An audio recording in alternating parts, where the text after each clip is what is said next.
मैंने घर वालों को बोलते हुए सुना कि पूस के महीने में कोई भी शुभ या मांगलिक कार्य नहीं होते हैं। तो आखिर पूस या खरमास के माह में शुभ कार्य क्यों नहीं होते हैं?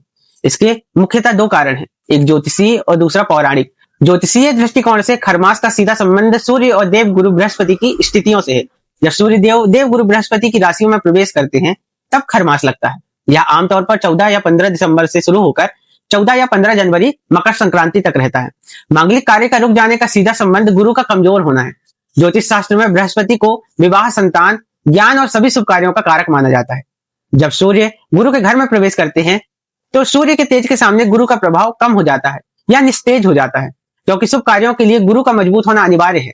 इसलिए जब भी गुरु कमजोर होते हैं तो इस दौरान किए गए विवाह या अन्य मांगलिक कार्यों में बाधाएं आने की संभावनाएं रहती है और सुखद परिणाम नहीं मिलती है। पौराणिक दृष्टिकोण से माना जाता है कि भगवान सूर्य अपने 7 घोड़ों वाले रथ में सवार होकर ब्रह्मांड की लगातार परिक्रमा करते रहते हैं। लगातार चलने के कारण एक बार उनके घोड़े बहुत थक गए, उन्हें प्यास लगी। घोड़ों की ऐसी हालत देखकर सूर्यदेव चिंतित हो गए। उन्हें एक तालाब दिखाई दिया, लेकिन वे वहां रथ नहीं रोक सकते थे। तभी उन्हें तालाब के किनारे 2 खर यानी कि गधे दिखाई दिए। सूर्यदेव ने अपने घोड़े को पानी पीने और आराम करने के लिए छोड़ दिया और रथ को उन गधों से जोड़ दिया। गधों की गति घोड़े के मुकाबले बहुत धीमी होती है।